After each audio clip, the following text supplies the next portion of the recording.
friends and fellow Buffy lovers, and welcome to our podcast, where we discuss each episode of Buffy the Vampire Slayer in detail, focusing on digging deep into the themes, metaphors, and foreshadowing. I'm Leah. I'm Sarah. I'm Tabby. And this is Becoming Buffy.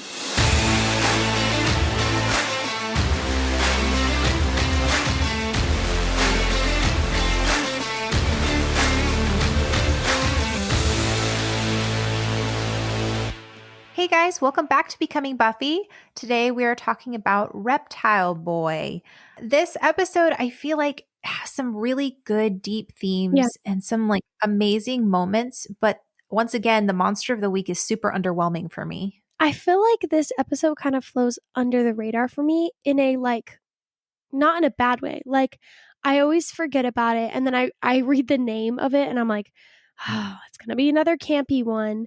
And then I rewatch it and I'm actually like, oh, I like this episode. The balance between like good, heavy theme and like lighthearted Buffy style is really, really well done. And I feel like this episode is it's a really good watch. Yeah, it's like, okay, let's tackle a really hard theme. And then in the process, we're going to make it really light. I mean, besides the actual reptile boy at the end of the episode, I think that the actual like monster of the week, I personally like, because I think that it's hard to watch, especially some certain scenes. But a lot of girls go through this and much worse. Yeah, just minus obviously minus the huge giant reptile dude. Yeah. Like obviously maybe not to this extreme. I mean, some people do, but like a lot of girls go through this, and I think it's really important that they like talked about it in an episode. But yeah, I don't know. It kind of like has some great Willow quotes in this episode. Has some great Giles moments. It's overall just funny. Like, I found myself just kind of like certain things would happen that I forget about, and I was like audibly laughing. I was just like, that's really funny. Like, I forgot about that. Yeah. I think that it's got, like we said, some heavy themes, but I think it handles those well. And the moments that are funny aren't meant to kind of like take away from that. But at the same time, they add a little bit of just humor to what could be a really, really dark episode, you know? Yeah. It has great balance. Yep, absolutely. But before we do get any deeper into the episode, we do just want to warn you guys, this is a non-spoiler section, so we will not be saying any spoilers. We will only be talking about everything in this episode. But later on in the episode, we do have our Scoobies Secrets section, which is everything spoilers. So if you enjoy spoilers and you're excited for that, then make sure to stick around for that section. But we'll be very clear in when that section does come. If not, we'll see you next week for Halloween. Yeah. All right, so let's get into it. Season 2, episode 5, which I can't believe we're already on episode 5. I was like thinking about that because like I feel like I think a part of that is that the first season for us recording wise spread the span of like months, because we started recording and then we were figuring out the whole podcast thing, and then a bunch of episodes got jumbled or deleted or just were not good, so we had to redo them. And so I feel like the first season was very spread out for us. But it's just so exciting. We're getting in the good stuff. Yeah, I'm just excited to be able to have less stuff to talk about in the spoiler section and more stuff to talk about in the spoiler-free section. Yeah, it's been like so stressful going through like the non-spoiler section, because I'm like, my gosh, we haven't even gone to like some major points yet. I know. And we still have so much to go. Yep. Don't worry for all of you who are like, oh no, their spoiler section doesn't have any. Trust me, we have 7 seasons worth. Well, I guess 6 now, but 6 seasons worth of spoiler stuff to talk about. So don't worry, we'll have plenty to talk about there for a while. Yeah, absolutely. Okay, so Reptile Boy was actually written and directed by David Greenwalt, who we've talked about, who is the co-producer of Buffy. And he's technically considered the second man when it comes to leading the show and stuff. Like Joss is obviously the leader, but David probably knows almost as much as Joss does when it comes to what's going to happen later on down the line and storylines and stuff like that. So I think it's really interesting that he's one of the only people who's actually written and directed an episode, you know? Yeah, I mean, it makes sense. He's created already so many episodes, and I know that he creates a bunch in the future. Yeah, he actually, so I was reading into him a little bit, and he was working on X-Files, and he left X-Files to work on Buffy. Which is crazy because X-Files is iconic. And the fact that he saw something special in the Buffy pilot says a lot Yeah, especially to leave an established show for something that, one already had a bad rap because of the movie. Yeah. But two, also just based on a pilot speaks a lot, I think, to his belief in the show. But which also is really came cool. halfway through like the recording like season Yeah. too. And it was like a replacement for a show that was like canceled. So that's wild. So I wanted to read real fast. He was interviewed and they asked, of all the hats you wear in the show, which is your favorite? And he said, always the writer. Writing the story is the very hardest thing to do, but in a sense, the most satisfying. A lot of people who want to be writers make a mistake. Writing is not putting words on paper. Writing is understanding the way the character is, what they are, what the heart of the story is, and where you want to be at the end of the story, laying it out. That is hard work. The writing is also challenging, but kind of fun. So that's my very favorite thing. The next thing is directing and editing. And so then they asked, do you have a favorite moment from your tenure with the series? And he says, probably when I directed Reptile Boy, where Buffy is dancing with the frat boy who turned out to be evil. And he said, it was a nice moment with Tom. And I had all these fancy ideas on how to shoot this thing. And Sarah came in and said, this is really hard to choreograph. Just let us dance. Let us just shoot it and just let us dance and move and watch what happens. Sure enough, it just happened. And it was great just watching two people relate and dance. And I didn't do anything so terribly fancy showing off with the camera. And he says, you have these moments on set. If you're lucky, you maybe get one day or one every few days where you go, this feels true. This feels honest. And it just feels right. And so I think it's just interesting that he talks about how they have a lot of faith and trust in the actors and actresses themselves. And I know Joss has talked about this, and even like some of the cameramen, how it says a lot for Sarah Michelle Gellar that she is intuitive enough to say, hey, like this can be simplified and made so much better if you just trust us actors to do what you want us to do on film, you know? And I think that not only does that speak volumes to like Sarah Michelle Gellar, just because I feel like it's one thing to be an actor and to do what you're told on the script. It's another to be able to like step back and be like, what would be best for this scene above the director? But I also just think that really speaks to David Greenwalt and Joss Whedon, that they listened to their actors, that they took into consideration what they had because they knew that they cared about the characters and they had kind of an insight that they couldn't have. Because I think it's super important to pick people that, you really think fit the part and that also are going to care about the part, because I think a lot of times people will just pick an actor because they're big or because like they are going to get views and they kind of skip over maybe some talent. And so I think it's really important to get people that like you really believe are talented and that can really carry that part. Yeah, a lot of the writers had talked about a lot of the actors and said that they really just kind of held their character out with like open arms and being like, you know what, like I understand my character and this is where I want them to go, and just been really vulnerable with that. And like Sarah Michelle Gellar, like really just believed in the character of Buffy so much that she was like, hey, like I see this character going in this way, and voiced her opinions. And that's really awesome that they had that like mutual respect where they could talk about it.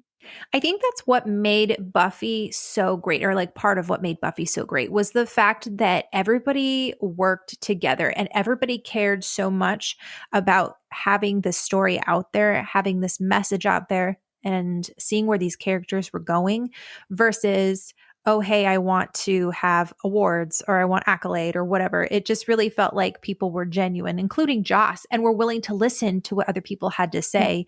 And because you had so many people that cared about these characters and gave their input, it made for some really realistic characters. Yeah. So written and directed by David Greenwalt, aired October 13th, 1997.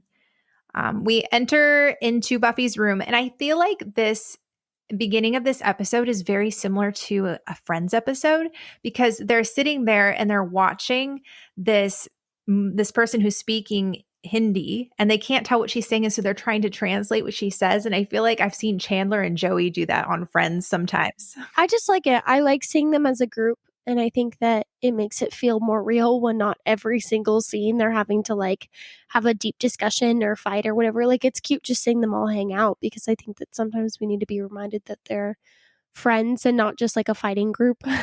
Yeah, that is true. And we get like rare moments of this. Like they're all sitting on the bed and like both Xander and Buffy are braiding Willow's hair. I know. Well, and I think Buffy even has a line where she says, like, I like all of us just hanging out and not having to worry about the supernatural stuff. Obviously, that's me paraphrasing because I don't remember the exact quote. There's like less demons the past few days. So Yeah. you can tell that there's like less stress on all of them. And they're able to have kind of a night in when they're able to be just friends. Yeah, it's very sweet. Yeah, and I always love whenever we see Buffy's room because I always feel like that's kind of her inner sanctuary and her special place where she goes when she wants to be alone or wherever. And I think that you get to see a unique insight into who Buffy is by being in her room. Yeah. All right, so they're watching a Hindi film, and it's really interesting that they are watching this because in Indian mythology, they have these things called nagas. I'm probably saying it wrong, Nagas, and they're half human and half snake serpents,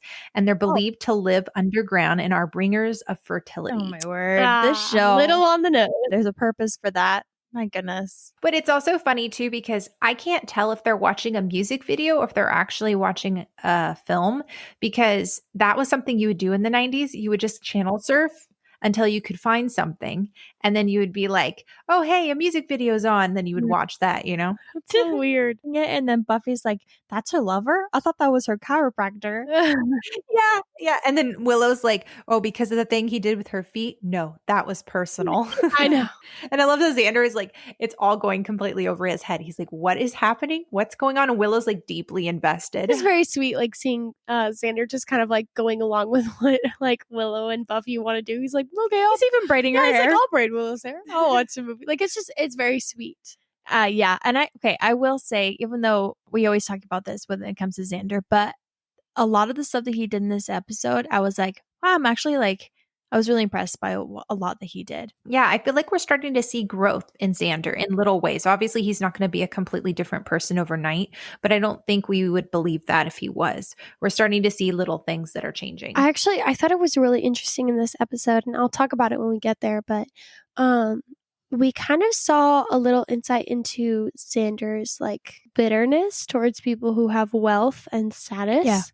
And I think that may have something to kind of do with his character, that he kind of has always felt a little lowly and a little bit like below people, whether that be from wealth or status. And I think that you really see it multiple times in this episode where he's very bitter about it, which is fair. Like, anytime he feels like he's an outsider, he gets bitter.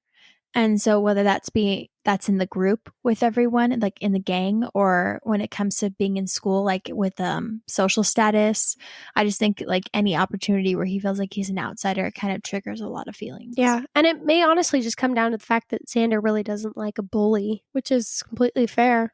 Yeah, I could see Xander not liking a bully because he is actually very brave. I think he's exemplified that. And so even though sometimes he's condescending and he tends to kind of get into people's business, I don't really see him as a bully. No. And that's interesting that you mentioned that, Leah, because I didn't see him as very bitter in this episode at all.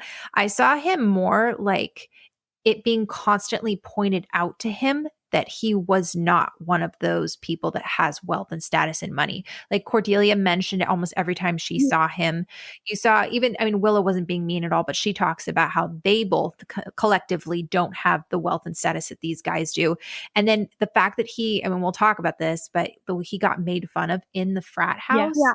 You know, so I don't think he's bitter, but I think that he probably feels insecure about it. I'm not trying to say that he's bitter like in a negative way, like saying like, oh, he's so bitter, he needs to get over this, he's a bitter person. I think that it's just, you can tell that this is a sore subject for him. It is being thrown in his face so much in this episode. He's become very bitter by the end of the episode about it. Because you see when the first time that he's made fun of by it, I think Cordelia is the first person who makes fun of him in the beginning of the episode. He just kind of goes quiet, like his feelings are hurt, and he just kind of steps aside. But later on in the episode, you kind of start to see it build up more and more to the point where he's like, I'm not going to sit here and pout, like I'm going to say something about it. And he becomes more like kind of aggressive with it, which is fair. Like it builds up and he gets angry. Yeah. So, yeah, of course, Buffy has to say, oh, there's no demons tonight. It's been really quiet in Sunnydale.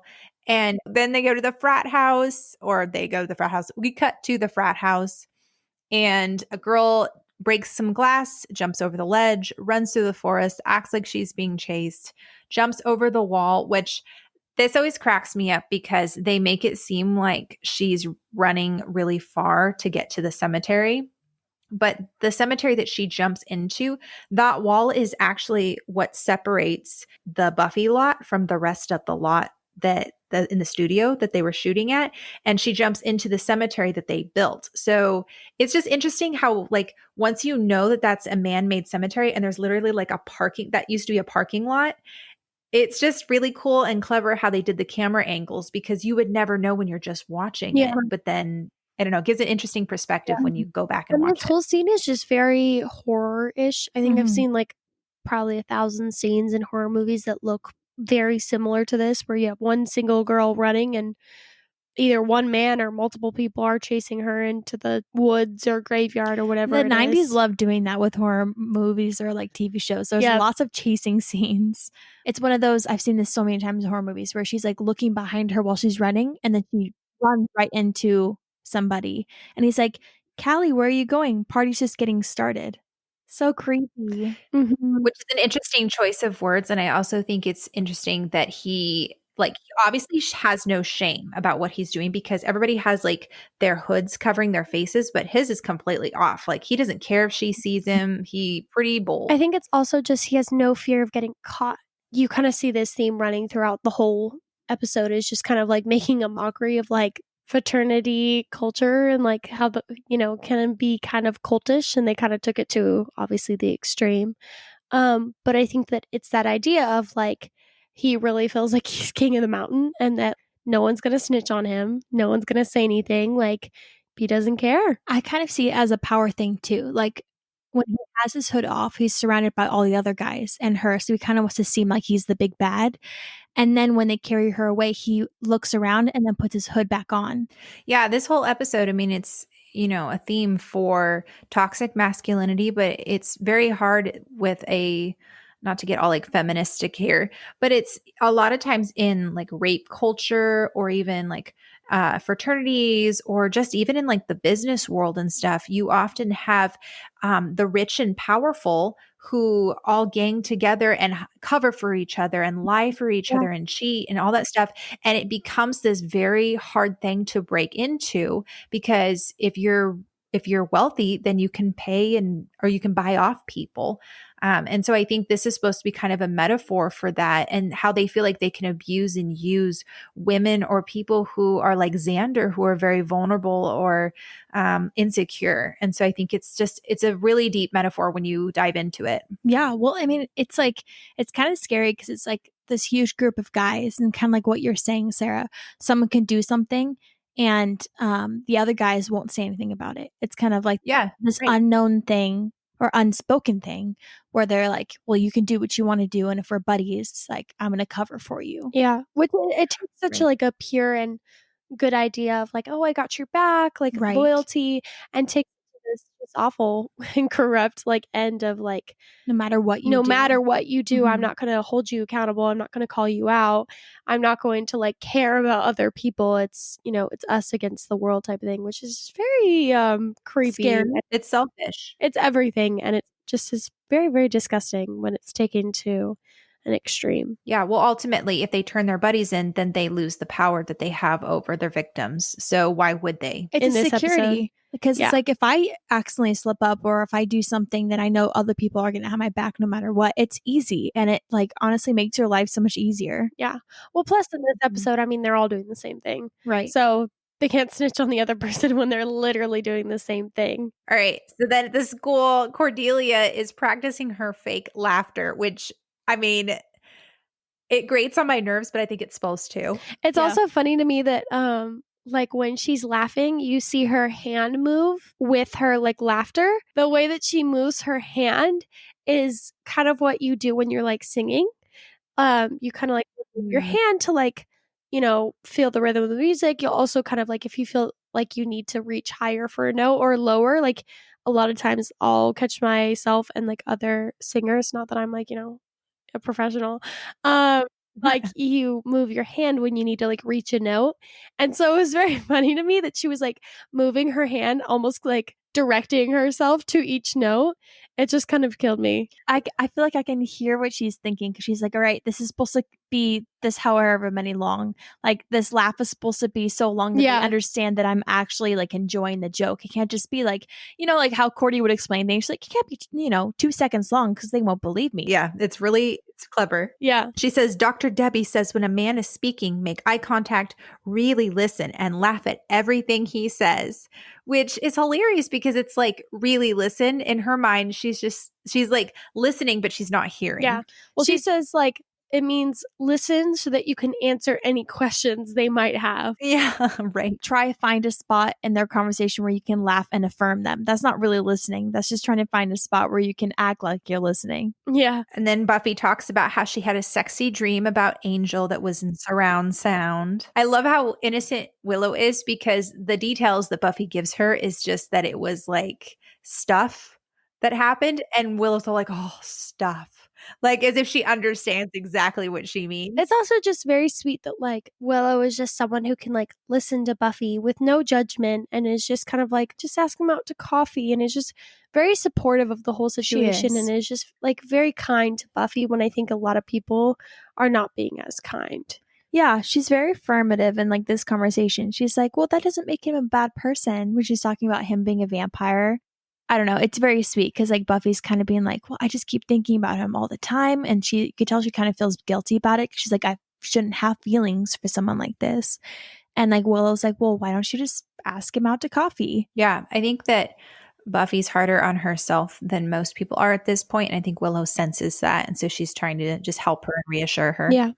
I also like the whole like running idea of like asking someone out to coffee as like the not as big of a deal of a date because like Willow brings it up and she's like, it's like the beginning date, like it's the beginner date, and then like Pre-date. Yeah, the pre-date, and then like later on in the episode when they're in the graveyard, like Buffy brings it up to Angel and Angel's like, you want to go on a date? And then she's like, no, and he's like, okay, you want to go to coffee? Like they're two separate things. Yep. And then obviously he's like, let's go get coffee. And it's very sweet, the whole like roundabout idea of it. Well, I think Angel and Buffy have such like, I don't know, they're such extremes that are holding over their head when it comes to their relationship because he's like 241 years older than her and like he's a vampire and like everything is going against them that I feel like it would have been too much for them if she was like, let's hang out all the time, let's be boyfriend and girlfriend, let's go on a date. So I feel like it's easier just to say, hey, can we just like start out slow? Can we go get coffee? Because then it's like, it just would be all too much, all too soon. Yeah. Because they already have so many things that are doomed in their relationship already.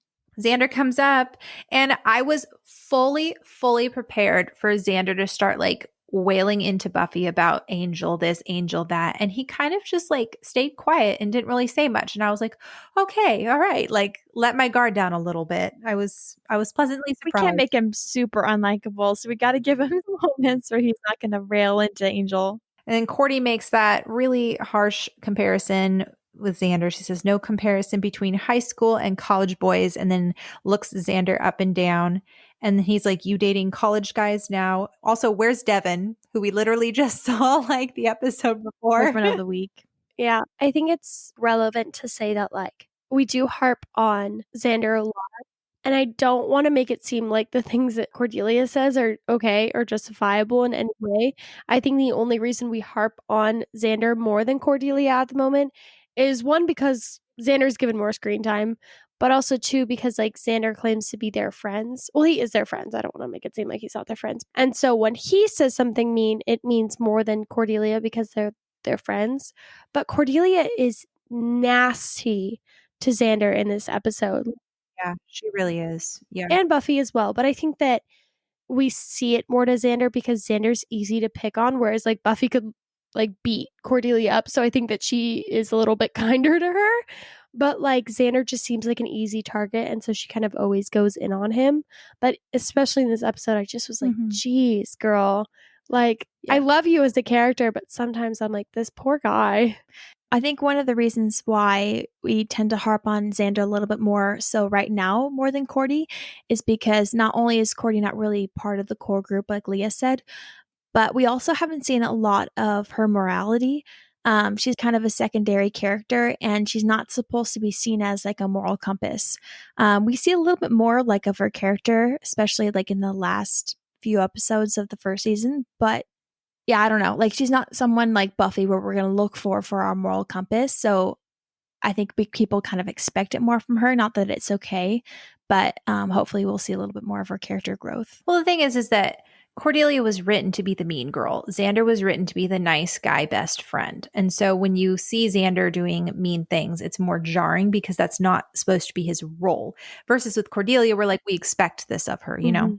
She says, I'm seeing someone from Delta Zeta Kappa. And he goes, oh, an extraterrestrial made it through all the human guys. So now you're seeing an alien. And Cordelia makes a remark about how his pizza delivery career is going to like really take off, hinting that he's not going to go to college, and is just like incredibly unkind to him, which is interesting because a couple episodes back in season 1, I don't remember which one it was, but Willow had actually made a similar comment to Xander, not in an unkind way. I think it was like the pack or something when he wasn't doing his homework. But she talks about how he's going to have a career as a pizza delivery guy if he doesn't like keep up his grades and stuff. So I think that Cordelia's comments to him got to be hurting extra because there's probably a little bit, like a little nugget of truth in there, you know? Anyway, they have a conversation about how Buffy is going to be 10 minutes late to her meeting with Giles in the library, but she shouldn't worry too much about it because, you know, there haven't been that many vampires. Cut to the library and Giles is pretty upset. My favorite thing is it cuts and he goes, are you going to be prepared when a demon springs up you and does this? And then like she immediately beats him up and stuff. It's just so funny because I don't know why in his mind he keeps thinking that he's able to like trick her and like beat her. And every single time within like seconds, she like pins him to the ground. Yep. Or this is like the third time since the beginning of the show where he's like, you have to hone in your skills day and night. And she just kind of like completely like whams into him. And he's like, all right, you're good to go. Yeah. And he's like, as she has his arm pinned behind his back, he's like, yeah, well, I'm not a demon, which is why you should let go now. And then he goes into the whole thing of it's only a matter of time before fresh hell will break loose, essentially saying like, this is the time that you need to be practicing and honing your skills because there's not an imminent threat right now. And Buffy understandably wants time for herself. She wants to be able to do what a normal teenage girl would do, all themes that we're very familiar with at this point, unfortunately. This conversation between them two is like, it's so important for their characters. And what she says is like what he needed to hear because she's like, you don't understand what it's like. And he's like, well, yeah, I do. And she's like, do you remember what it's like to be a 16-year-old? And she's like, and a girl and a vampire slayer. And he's like, well, no, I don't know what that means. And she's like, or having to dust vampires when you're having fuzzy feelings towards one. There's so much that she has to think through. Like, it's not just one thing. And like, she's right. Like, he doesn't know what that's like. I feel like not only is like there like the age gap, because I swear at a certain point in your life, you just kind of forget what it's like to be really young and all the stuff that you go through. But then on top of that, being a girl in that environment. And then on top of that, being the vampire slayer and then having to like fight the feelings that you have for someone who kind of represents that part of your life that is so daunting to you. That's got to be so much. This scene kind of mirrors Prophecy Girl for me when she says, Giles, I'm 16 years old. I don't want to die. I feel like in some ways that Giles should know better. But at the same time, I also relate with him because he's probably thinking about that exact moment and going, hey, like, I don't want to have to face that again. So I've got to make sure that she's prepared. Yeah. And that's actually what I was going to say is that like, he kind of reveals it at the end of the episode, just being like, I just want you to be prepared. I want you to be safe. And that's why I push you. And I think that that's just a very fatherly response, is just to kind of react out of fear and just been like, I just want her to be safe. I want her to be protected and I don't want to lose her again. And he just obviously doesn't approach it the right way. But like, I think that you can see and Buffy can see like his heart is really in the right place. Yeah, especially because in Nightmares, we saw that he was afraid Buffy was going to die. And when she did die, he said, I'm sorry, I should have trained you harder. I failed you. And these are all things that are probably running through his mind when he's having conversations like this. Exactly. And don't think sitting there pouting is going to get to me, because it won't. And then she's like pouting and he's like looking at her like, it's not going to get to me. Yeah, he's like, it's not getting to me. It's very much like father and daughter scene. It's super cute. Yeah. Yeah, I think it's interesting that he's like, you have a duty and commitment that makes you different. And he's going, hey, like your difference should be celebrated. Like you have a duty and a commitment. Like that's something that most people don't have. And she's over there like, no, I want to be normal. And I think that I think it's just an interesting way of both of them approaching a complicated issue from very opposite vantage points. So he tells her, you're going to do hand-to-hand this afternoon, patrol tonight, and then come straight back here when you get your homework done. Which, fun fact, this is the first episode that they actually use the word patrolling in the show. Up until now, they called it hunting. Oh, well. Yeah, I know, right? And it's actually the first episode where Buffy is out patrolling for no specific reason. She's just patrolling because there might be vampires or whatever out there. I mean, not to spoil anything for you guys, but like patrolling just becomes such a normal thing in the show. I kind of Yeah. forget that it's not there. I didn't even know that patrolling wasn't even considered patrolling because I've definitely referred to it as Yeah. patrolling this whole time. We so my bad. apologize. Whoops, we're the worst. I know we said there wasn't any spoilers. In the, Yeah, we spoiled the word patrol for you. My My bad. apologies. Outside the school, what is Buffy doing? Dawdling. And Xander and Willow walk up and they're like, well, what are you doing? And she says, I'm dawdling with my friends. And she's like doing the exact opposite of what Giles told her to do. When Xander, this line that he says is literally me all throughout high This is school. Leah. He goes, oh, what a long day. And then Willow goes, you skipped 4 classes.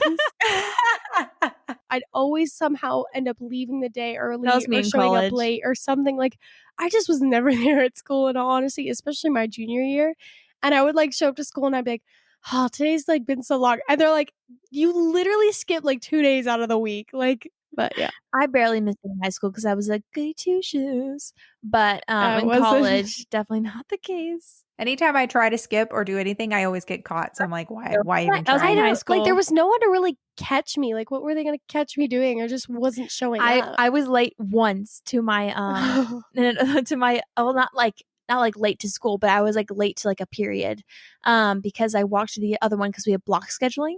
So I went to the wrong one on the opposite of campus. I like walked all the way back and like the bell rang before I walked in and my like math teacher was just like, oh, Tabby, you're late. I was don't like, think- oh, well, you can sit down. I don't think I've ever gotten a tardy to class. Like, mine was always tardy to school. All that to say, the line that Xander and Willow had was very funny.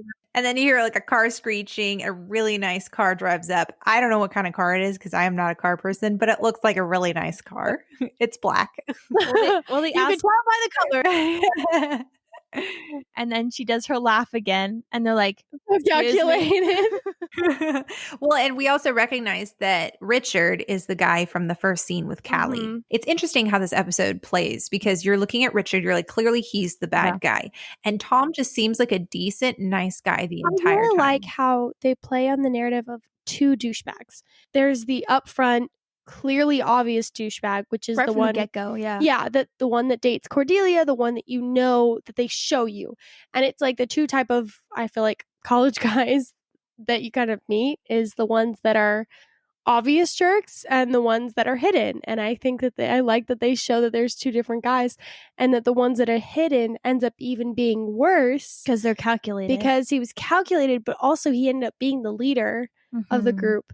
And I like how they showed that, like, just because it's hidden doesn't mean it's not there. Well, I also just like I feel like it represents what Buffy is scared for because like Cordy kind of falls for the one that's like kind of more obviously corrupt because I think that's more of her type. But then like Buffy falls for someone who seems like he's so nice, and then like at the end he ends up being horrible, and you're just like, man, I'm sure this is like what she's super worried about. Yeah. And I mean, I think it's a good thing that she didn't really care about him that Right. much because I think this would have really hurt her. But it's very interesting that that's the type of guy that she goes for.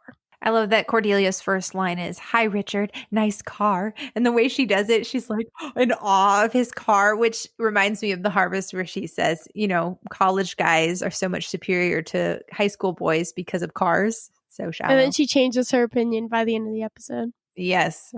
Yeah. And then Tom sees Buffy and wants to have Buffy be invited along. And Richard's like, who's your friend? Cordelia's like, her? She's not a friend. And Tom's like, she's amazing. And Cordelia's like, more like a sister. Buffy doesn't want to go over initially, and then she basically drags her over there. Yeah. And I like how it shows that like Buffy thinks he's like nice and obviously probably attractive. But like you can tell she has a ton of reservations because she's like, no, I like Angel. I want to be with Angel. And so she like tells him, you know, I'm kind of taken. And I like how they showed that like she kind of only went with this guy because she thought he would be an easy, safe option in comparison to constantly fighting for Buffy, not for herself, for Angel. It's also too because she says it. I could have a conversation with Tom versus with Angel. Like they struggle with communicating effectively. And I mean, we'll see that later on. But like I think that in her mind, it was like, well, here is a perfectly good option and he's safe and he's also easy versus why am I trying so hard for the really difficult version, the one that's also a vampire. Yep. And I think it's funny because when they're talking, you can hear Cordy in the background doing her fake laugh again. Oh my word. And you see Richard's face. I know he's like, what in the world is this girl doing? In this conversation, Tom's like, oh, of course you're involved. Like, no worries. Thanks for letting me ramble to you. And then Giles comes up and he's like, oh, I laughed so hard. I've seen this episode so many times. It's such a dad moment where he's just like, Buffy? And he looks at her and pulls out his watch and kind of taps it and is just silently reprimanding her. And you could tell everyone knows it and feels it. It just was so just funny. Storms away too. Yeah, so sassy. The frown on his face. He looks so irritated. Oh man, I burst out laughing. Giles in this episode is really funny for some reason. I don't know why they decided to make him extra comedic, but he's a gem. And then Xander goes, I hate these guys. Yeah, the entire time he's like, she's going to walk away now.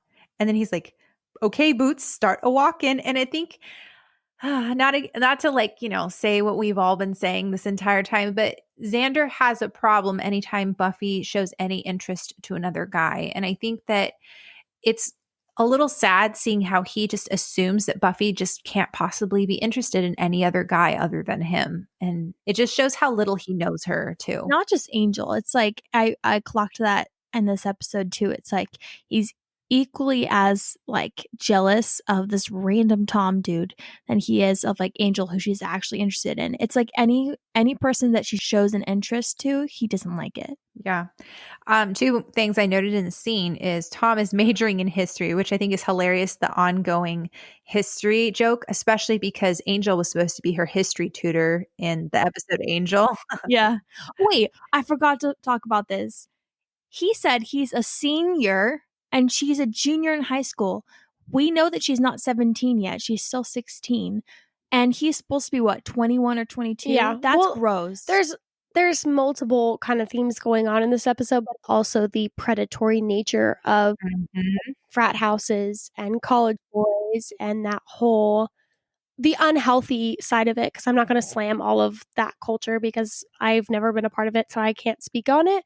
But I definitely know a lot about the unhealthy side of it. A lot of it is very gross, and it's very I don't know. There is a weird connection between college guys and high school girls, and it's been going on for far too long. And I think it's just the ignorance and the innocence is sexy to them. Yeah. I don't really want to go into why it's attractive because it frankly makes me uncomfortable, but it's definitely there and it's definitely real. I think the fact that he's a human is what makes it gross. Because it's not like he's some demon or some form of evil. It's no, he's just a gross human guy who just finds sport in that. And I mean, the episode uses the fraternity analogy, but they're not just talking about frats here. Yeah. They're talking about predatory pedophilia. There's so many things going on. I mean, they use fraternities just to get their point across. Yeah. But there's a lot of other things going on here as well. I think it's interesting too that Buffy starts to take note of Tom once he starts talking about how he's not really friends with Richard. He's only has to be because they're both in the same fraternity that his dad and grandpa were in. He talks about, would you like to come and save me from my really dull fate? A lot of the words that he's using is stuff that Buffy can relate to, things like destiny and fate. And even though Buffy kind of bought into a lot of his stuff, I think it speaks a lot to her character of how she wasn't into Richard because she could tell immediately he's just a douche. But Tom actually looks like a decent, kind guy. And I think that it shows that Buffy actually cares for that type of person who has a little bit more depth. Yep, absolutely. Then they cut straight to the library. Giles is in full armor and he's like, I'm going to attack you now. Yeah. And I won't be pulling any punches. Buffy's like, oh my goodness, I'm so afraid. Please don't. Wow, you sound like a robot there. That was good. Oh, thank you. Thank you. All right. So Buffy breaks the stick, throws him on the desk, and Joss like, okay, good. you're on patrol. See you in the morning. And like, how many times have we seen Giles like suit up now and Buffy just wail on him? I think every episode now. Literally. I think he just wants to be helpful. I think that this also just kind of shows that ultimately he underestimates her physically and also just like mentally, I guess. But he just kind of underestimates her as a person and as a Slayer because he's just so worried for her and he's not really seeing all of who she is. Yeah. Yeah, absolutely. I think too, do you guys remember when we talked about, I think in season 1, episode 1, where they had to constantly tell Anthony Stewart Head and Sarah Michelle Gellar, like, you guys can't get too close because we don't ever want there to be a hint of a relationship between you guys other than Watcher, Slayer, father, daughter, like no hint of that at all. And I wonder if they specifically wrote Giles's role in this episode to be very funny because this is an episode about older men preying on younger women. And I think it would have been very easy if they had the intensity of past episodes in this one for people to be like, ooh, are they trying to like maybe do a metaphor about Giles's relationship with Buffy? And instead they have it go almost in the opposite direction where he's more of the comic relief because they don't want you to at all get the hint of that. I think that they made him more of a comic relief, but they also made him 10 times more fatherly in this episode than I think that they ever have. Yeah. Like the way that his mannerisms, the way he talks to her, like it's way more fatherly than I think we've ever gotten. And I think that there is a reason for that. I think that they really wanted to make a distinction between these crappy college guys that are being predatory and Giles, who's just being caring, which I appreciate. Yeah, absolutely. Yeah. No, I don't ever want there to be a hint of that because I love their relationship. I never once for a second this whole show thought that was like there was like anything like that. Yeah. Buffy's patrolling, not hunting. She finds a bracelet and has half of the bracelet cut off and just says ENT on it. And Angel just cuts in and says there's blood on it. And I love how there's always this constant reminder of I'm a vampire. He's like, I could smell it. Yep. I can't breathe. I don't have breath. Yeah, right. The whole scene just kind of kills me because you see kind of the progression of, at least for me, like I could see the progression in Angel's mind and like how he's like thinking and just kind of trying to process all of this. And you see him kind of going from like, oh, I'm happy to see you, Buffy, to like realizing that she's desiring something more, which obviously he is too. And you see him kind of like something kind of go off in his brain where he's like, I need to scare her into like what this could be for us and get her to run away, get her to, get her to scare off.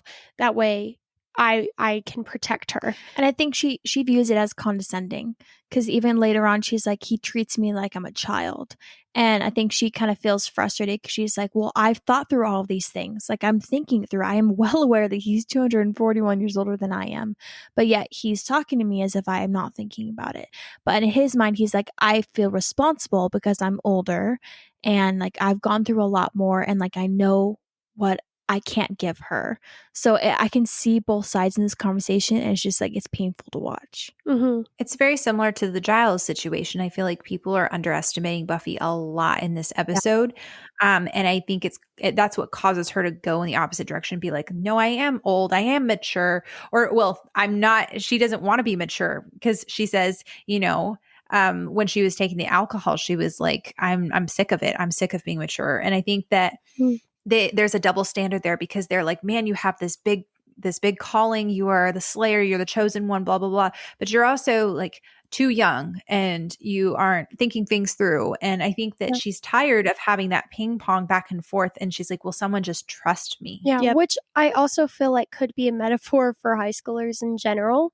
Because the workload that is put on high schoolers, the amount of pressure and responsibilities, whether it is with academics or with sports, a lot of high schoolers had jobs, like just in general, on top of social pressures and friend pressures and family and even relationships and stuff, like you go through so much and you're put a lot of responsibility on your shoulders.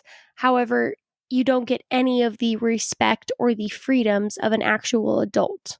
Yep. Yeah. Their conversation is interesting. They completely miscommunicate. And Angel says, if we date, you and I both know that one thing is going to lead to the other. Buffy says, one thing Artie has, it's too late to warn me. And he grabs her kind of roughly and says, I'm trying to protect you. Things could get out of control. And I think it all comes down to, I mean, we've seen Angel be very fearful, and he's once again not quite a man, not quite a vampire. And I think he's truly afraid of hurting Buffy, not just like, this is a metaphorical conversation, not just hurting her relationship wise, but hurting her, like maybe possibly biting her, turning her into a vampire, something like that. I think he's afraid of himself and that side that he hates. Yeah. And I think that, like, I don't know how much they've gone into this in the series yet, but I definitely think that we can see a correlation between the bloodlust that vampires have and their passion. And sexuality is, there's a huge connection. Yeah. And so I think that the more that Angel kind of loves Buffy, cares for Buffy, kind of desires her, the more he craves her blood. Yeah, so I think absolutely. that there is that added like self-control that, Angel has to have and Buffy won't.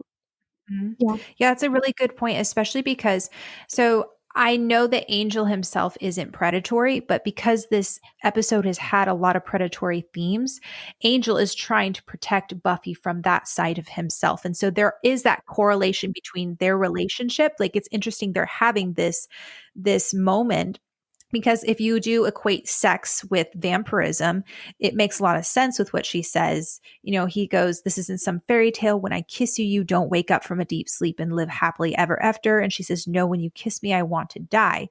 Because his kiss is vampirism. Like, it's him biting her. When I first heard that line, when I first ran through the show, I was like, oh my gosh, that's so cheesy. I thought it was so very dramatic. stupid. Yeah. And then I thought about it when I rewatched the show a while ago, and I was like, oh, she means she wants him to turn her into a vampire, to die and be with him. Yep. And so it's like a romantic thing of like, I'd prefer death to be with you rather than to not have your kiss. So it's actually very beautiful, and it's very like metaphorical and stuff. And the first time I watched this, I just was not smart enough to get that. And I just was like, this is so stupid and cheesy. And then I realized it's like actually literal. Well, also she's literally showing him like, we're already there. You're saying that we're not there, and you're saying that things are going to lead to a certain place. And by her saying that, she's like, you don't understand. Like, I'm already beyond where you think I am. Like, when you kiss me, like, I already want to live my life with you. Like, I want to be eternal, and I want us to just like not go through this anymore. Like, it's too painful. Mm-hmm. Yeah. And I don't think she's necessary. I mean, the comment that she makes could be taken several different ways, but I don't think she's literally meaning, I mean, again, it's the double-edged thing. She's saying she wants to sleep with him. She's saying that her love for him is a lot deeper than he even realizes. And I think she's trying to tell him, like, you keep thinking this is some little fling, some little crush, and I have feelings for you that are very, very deep. And I recognize that they're deep, it's just like really well written. I think he's just pushing it down. Well, he's scared to even admit it to himself, because he's like, this is doomed either way. Mm-hmm. And I mean, honestly, Angel's probably the best judge of that, because he lived with himself as a vampire. He knows what he's capable of. Buffy doesn't know that. Buffy runs away. Then we cut to the classroom, and Buffy's outfit is so cute. She's wearing this green skirt. I also wanted to point out that, because I talk about it probably every episode, their clothing matters. And I think that this is one of the most conservative outfits we've seen Buffy wear up until this point. She's wearing a pretty longer skirt. Usually she's in her mini skirts, and she's wearing like a more covered up dress. Shirt. Like, it's more of kind of like a t-shirt thing. And she's very like covered up. This is probably the most conservative we've seen her. But then I think they did this to show the correlation between that and the dress that she wears at the party.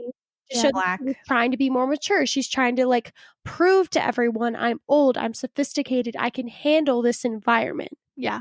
Well, her outfits in this episode are all white. She wears a white shirt in both the scenes that we see her. I don't know about the scene in her bedroom, but I know when she's at school, she had 2 white tops, and then cuts to her wearing black dress. And I think you're right, Leah.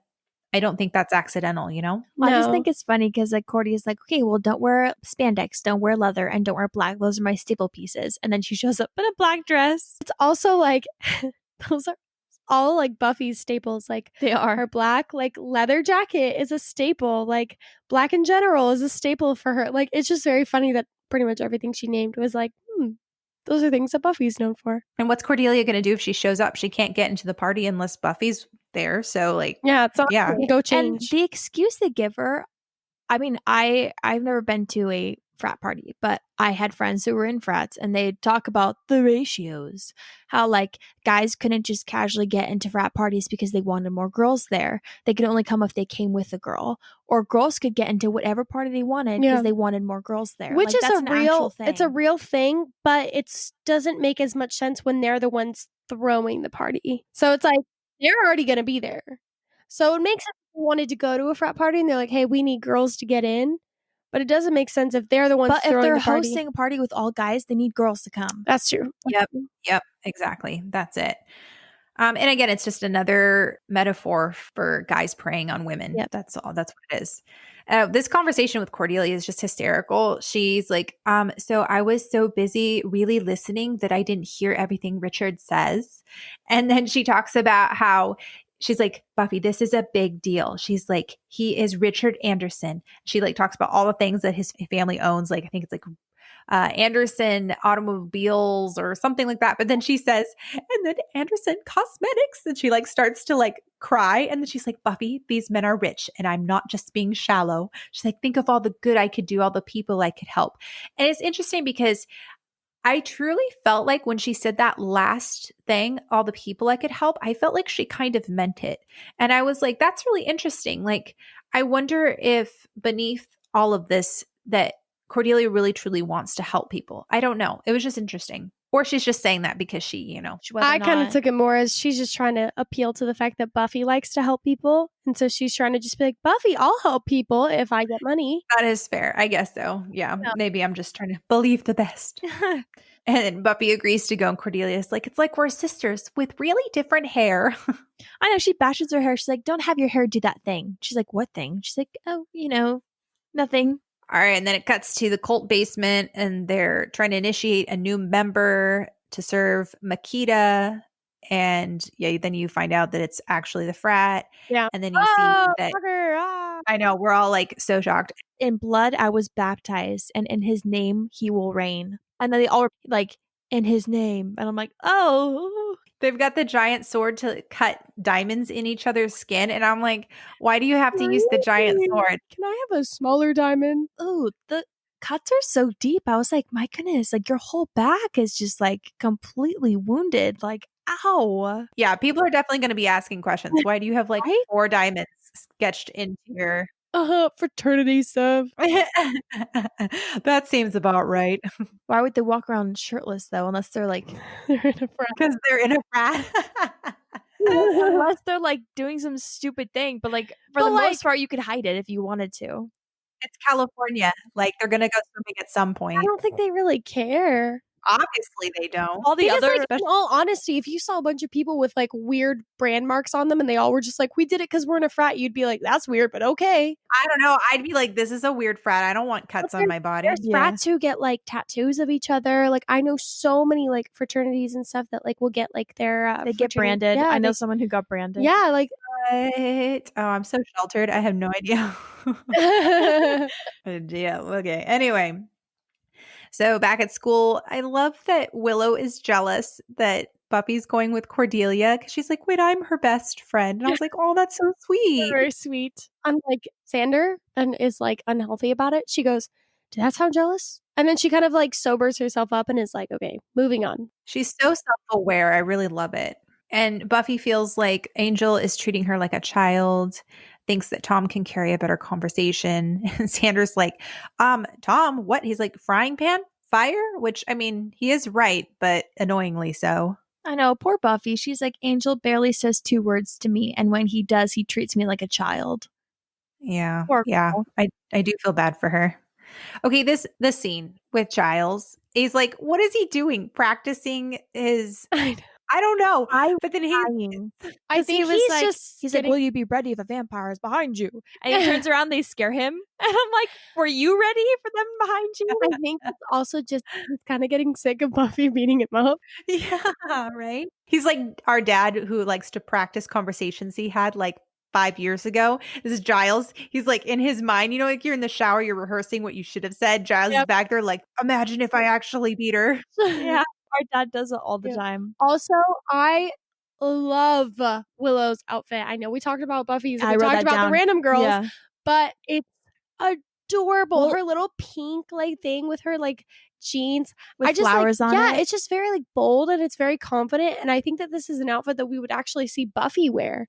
And I like just like the fact that it's very like a Buffy-esque outfit, but like with a Willow spin with like the cute pastels and little like flowers on the jeans. Well, it's this very is cute. Correct me if I'm wrong, but since the beginning of the show, we've really only ever seen Willow wear like skirts and tights. I think this is one of the first times we've seen her with jeans on. And it's like super cute. Like I love seeing her in jeans. She's been in pants a few times. Like she wore overalls in Inca Mummy Girl. She's worn pants in season 1 and stuff too. But I agree. I think that this outfit is especially cute. And I think that it actually like sometimes Willow's outfits kind of clash. This one kind of went together very nicely. You know what I mean? Yeah, I agree. All right, so the 3 enter and Buffy shows Giles the bracelet and says Angel told her it was blood. And Xander sees his opportunity and is like, oh, Buffy should patrol tonight, knowing that she's going to go to the frat. And Buffy just outright lies and says she has lots of homework, her mom's sick, and actually she's feeling pretty sick too. And Giles is actually really kind. Mm-hmm. He immediately is like, oh, you should get better. Like he genuinely cares for her. And you can tell that makes Buffy feel worse. And I think this kind of just goes to show the fact that like Giles isn't trying to like maliciously control Buffy's life. He genuinely does care about her well-being. And the way he's trying to do that is overtraining her. Well, even like later on, like when they find out about Callie, like Giles is like, oh, let's not bother Buffy. She's with her mom. So like he's just very like kind about it in this episode. Yeah. And I think you're right, Leah. That was a good point about how he genuinely does care about her. He isn't making all these rules and forcing her to train because he wants to have some sort of power over her. It's because he genuinely cares about her well-being. Mm-hmm. Xander and Willow don't feel right about Buffy lying, and Willow is judging Buffy's decision because she makes some good points. She's like, there's going to be drinking there, older guys, and then she's like, an orgies. Which when it comes to like the craziness that happens at fraternities, that's definitely not the one I would have thought about. I know, that's like the first one she goes maybe to. Maybe drugging women, maybe like forceful behavior, other things other than like orgies, because it's like you could say no to an orgy. Like it's not like you're like, being forced into one, but like they made a lot of good points because it's like she's 16 at this point. There's going to be alcohol, like a lot of underage people, a lot of older men. But yeah, I mean, like most of the time it's like, okay, like that's a little bit like rigid, but I completely understand where both of them are coming from and her lying to Giles. And it's implied that she possibly even lied to her mom too. I mean, Cordelia tells her, do lie to your mom. Yeah. This is a fraternity. There will be drinking there. I mean, because if Joyce saw her leaving the house like that, I'm pretty sure she'd probably be like, where are you going? I don't know though. Buffy could literally just be like, I'm going to the Bronze. And her mom would be like, okay. Or she just snuck out at the window like she normally does. I mean, I guess that's like, true. Pretty normal looking. It's not like promiscuous at all. She's pretty worn other things. Yeah, she's pretty much worn dresses like that to school, just with the jacket over them. I guess that's true, huh? We think it's something special, but I think she's worn stuff very similar to that in the regular episode. Well, like in I forget which episode, but she wears a shirt that's like really sheer and you can see her bra underneath. So I'm like, this episode. Oh, it's this episode? Yeah. Oh, okay. Well, it's this episode where she wears a shirt that's sheer. But like she wears that to school and this dress is very simple looking. I don't really see it as very promiscuous at all. Yeah, it's just very much I'm going to go dancing and clubbing type dress. It's cute. I actually really like it. Yeah. So Willow and Xander have an interesting conversation where Willow can't believe that Buffy lied to Giles and Xander says, I'm going to go to the party. And this is, again, reminiscent of Prophecy Girl where he says he's going to go after Buffy. And Willow knows him so well. She's like, you want to protect her? He's like, yeah. She's like, and prove that you're just as good as those rich and snotty guys. He's like, yeah. And she's like, and maybe catch an orgy. And he's like, yeah. It's like she keeps getting warmer. Well, we found it. We found the reason you want to go. It's also just very funny because I think that part of them is kind of like bantering with each other. and it's kind of cute to see. She knows him so well. I love it. Okay, did you guys see Cordelia's license? Yeah. This is Queen C. Oh my gosh. Which is funny because we saw Cordelia when she got her license in The Witch. Like, she kept crashing and everything. I seriously don't know how she got that license because she seems no better than when she was blind. Probably just like bribed the person. Oh my Yeah. gosh, the parking in this scene, it was like, and I was like sitting with Leah, and Leah just started laughing. I was like, that's you, Leah. It This is. literally how you I'm park. terrible at parking. He's like, people always park so close. And even though she's the one pulling up and parking. Yeah, exactly. And Buffy looks like she's already regretting everything. Says maybe this isn't such a good idea. And Cordy's like, you ready? And then Buffy's like, maybe this isn't such a good idea. And Cordelia's like, me too. Let's go. Like, once again, listening very well. Yep. They make it inside the frat house, and what's the dude that was into Cordy? What's his name? Richard. So Richard, throughout like the whole time that they're in the frat house, keeps trying to give Buffy like a drink. Every time she's like talking to somebody, like while she's not thinking about it, he hands her one, but she kind of mentally checks in and is like, "Oh, I don't want to drink. Like I don't want to do that." But he comes and immediately hands one to Cordy and Buffy. And then Buffy's like, "Oh, is there alcohol in this?" And he says, "Oh, only like a smidge." And then Cordy's like trying to play it off because she's like, "Buffy, be cool. Like it's only a little bit, be fine." Yeah, and then he belittles her. He's like, "Oh, when I was your age, I didn't drink alcohol or didn't want to drink alcohol." And I think that you're seeing again this culture of toxicity where if somebody doesn't want to do something, they bully them or belittle them and make them do it, you know? And it's not healthy at all. Mm-hmm. And then Richard takes Cordelia to a different part of the house and says, well, what about her? And Cordelia says, oh, she's happiest by herself, which is just really sad because that hits close to home for Buffy, I think, because she isn't happiest by herself. She's just forced to be, you know? I will say scenes like this, even though I know it's not real, are some of the main reasons why I will, one, never go to a party alone because, like, what's the point?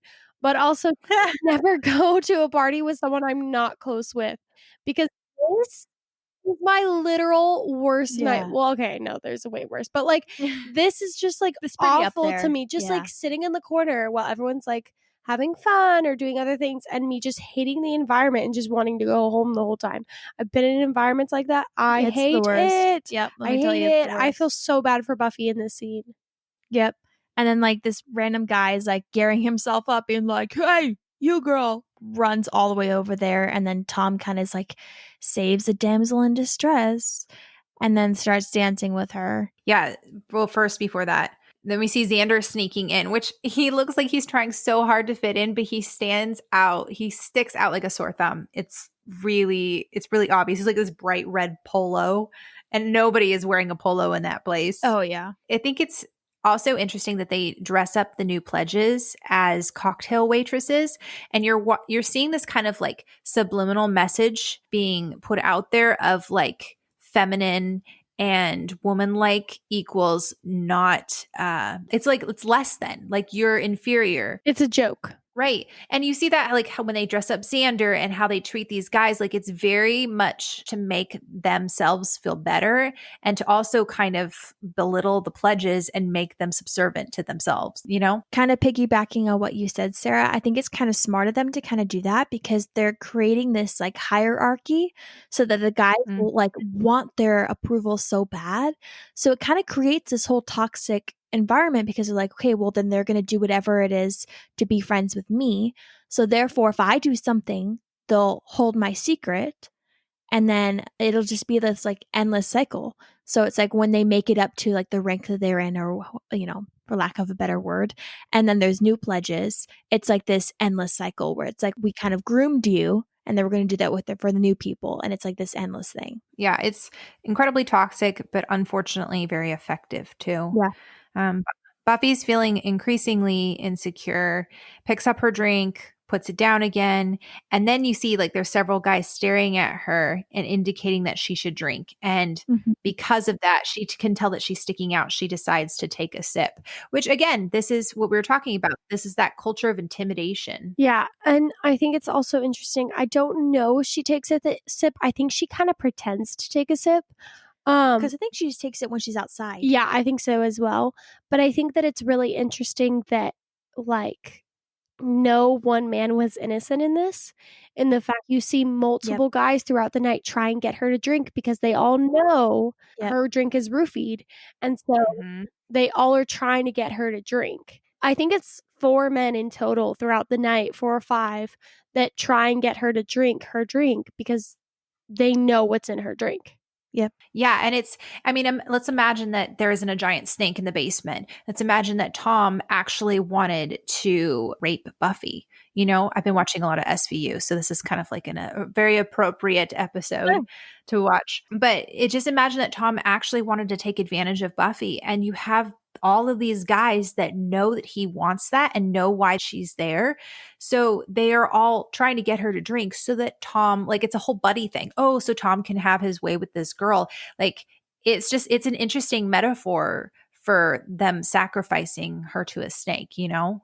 Yep. And even if they weren't actively trying to be like, oh, drink that, like, even the fact that they would turn a blind eye or somehow be involved is just as bad, in my opinion. Right. Yeah. Yep. So then that guy approaches Buffy. Tom saves her, and they have a conversation while dancing. He says, "You're not seeing someone." And she says, "No, someone's not seeing me." Aww. And then, "I have obligations and responsibilities. I shouldn't be here." And he says, "You can be too mature. You need to relax." And then he says, "Oh, the Hulk is gone, so you don't need to dance with me." Like, playing the good guy part. And Xander is playing with his food. And Richard and the guys are like, okay, that must be a new guy. So they take him away thinking he's a new pledge.